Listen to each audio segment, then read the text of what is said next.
Thank you. Very nice introduction. Hi, guys. How's everybody doing? Nice to see everyone. Friendly faces.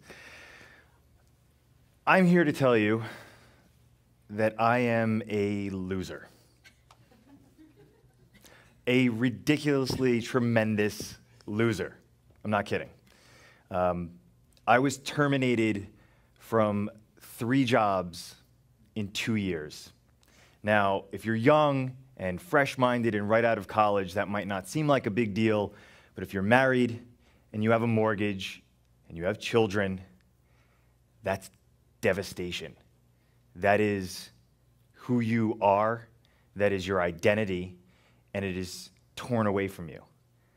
The last time it happened, I was an employee at a company called Buddy Media, great company, until they unceremoniously terminated my employment there.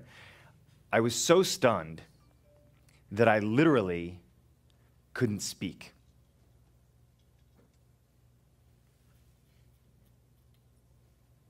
No words. I could hear the blood rushing in my ear. I could hear my heartbeat, and it flashed before me the conversation I was going to have with my wife when I got home. The gentleman who was terminating me looked at me and graciously said, "You're obviously in shock." Stood up, shook my hand, and escorted me out. I went back to my desk, started to gather my things, and my friends jokingly said, "Chris, what are you doing, a little spring cleaning?" I said, "No, I just got fired." Silence. Get into the elevator, about to go down the elevator with the director of HR, and it dawns on me. I turned to her and I said, "My wife's pregnant with our 2nd child. What do I do?" I got off the elevator, like a bad movie, holding the box, trembling. I'm like, I have no idea what to do. I've been completely caught off guard here. But at that moment, when I realized I was a loser, I got a little angry, just a little bit. And I decided to take hold of my future and my destiny. And I swore to myself that I would never, ever work for somebody else ever again. You can never be a winner and a chooser until you all admit that you're a loser. We've all lost at some point in our lives. We all have that scar tissue. We've all gotten beaten up on the playground or been the last to get picked. We've all gotten a little bit angry, and I encourage you to harness that anger, not crazy like, "Oh, I'm furious." I want just a little I'm in a spot in my life that I'm not comfortable, like a little gritted teeth, and I want to get here. Because if you focus that, you can do amazing things. And I need you to understand that you don't need to wait for anybody else to take action. If you're on a mission, do not ask for permission. Just execute what you need to execute.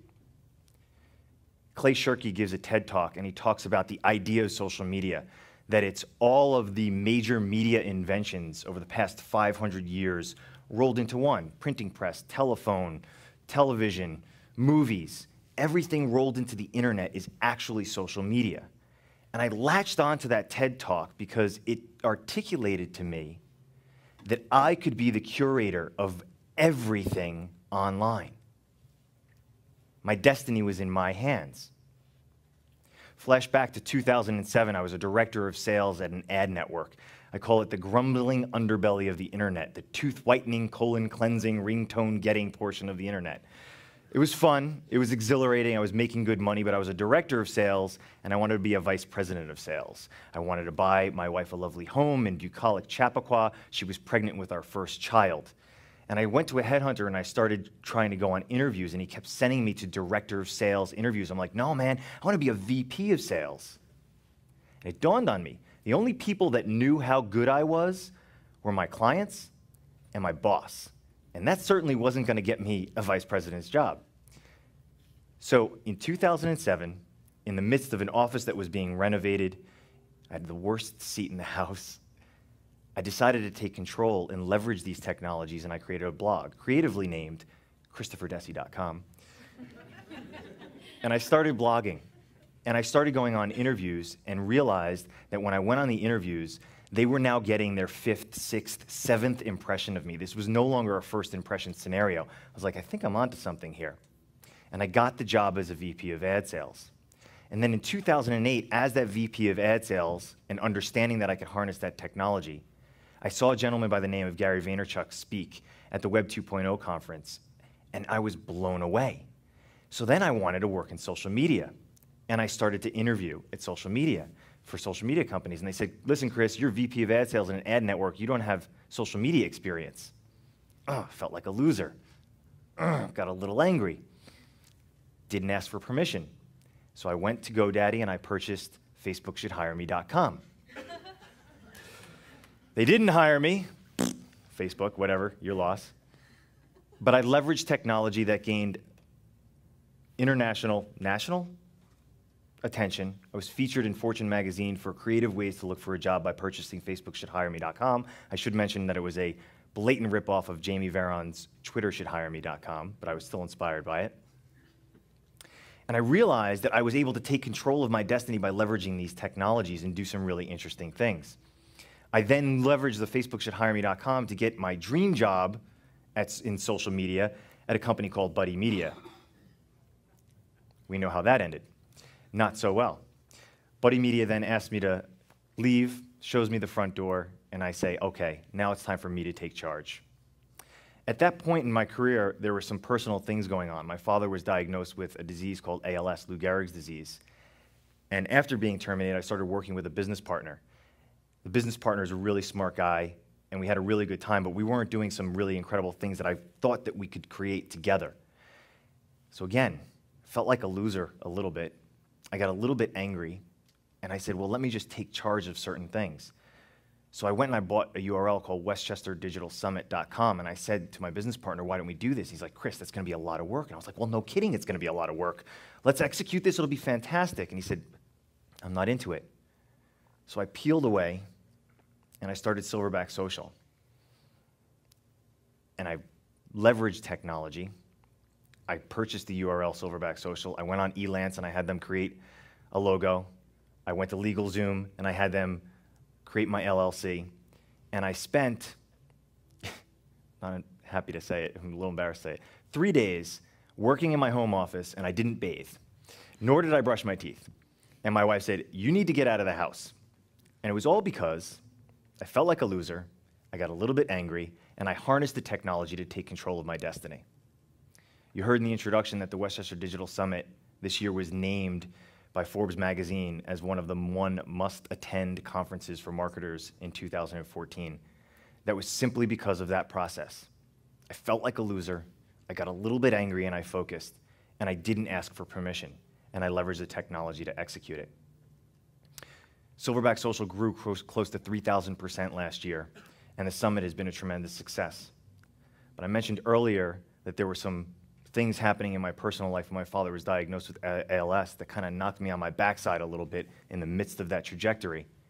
And I thought to myself, I've been able to leverage those 3 tenets throughout my career and able to push up these different levels by realizing that I'm a loser in a bad spot, get a little bit angry, and not asking for permission. Why can't I execute that in my personal life? And the way it manifested itself in my personal life was I spent a year training for the New York City Marathon. Grueling, crazy training, if anybody's trained for a marathon. I got to the point where I was just about to run the marathon, and Hurricane Sandy hit. I felt like a loser. The one marathon that I'm training for, hurricane hits, and I can't run in the New York City Marathon that I've trained so hard for.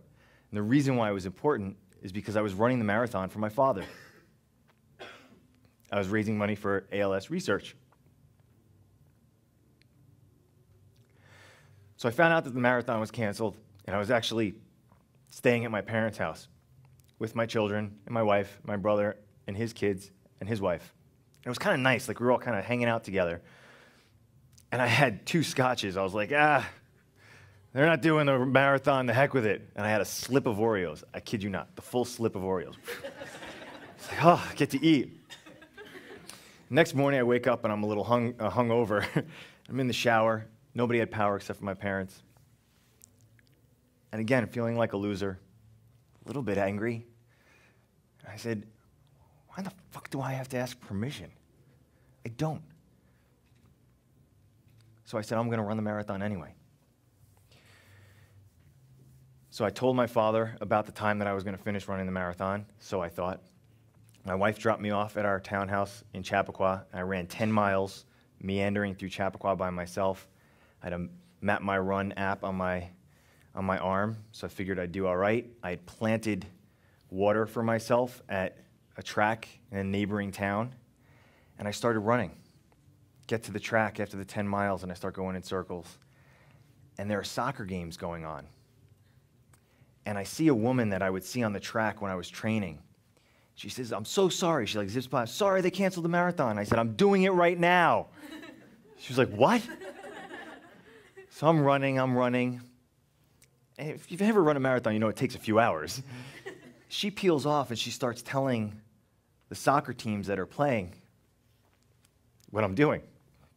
And something really crazy and magical and beautiful started to happen. The players started cheering me. We like get 8 to 10-year-old little kids. They're like, come on! And they start running with me, and they're like, it's like Rocky, go, go! And I'm laughing, and I'm like, I still got 6 miles to go. Don't get me excited. I'm like trying to keep a pace here. And then I see my family come. And my kids are there, and my wife is there, and my brother's there, and his kids are there, and his wife is there, and my cousin Trish is there, and my dad is there in his wheelchair. And I'm realizing to myself, I'm like, something really incredible has happened and really magical has happened because I felt like a loser, I got a little angry, and I didn't ask permission, and I just did it. So, this is me being lucky enough to cross the finish line with my dad there.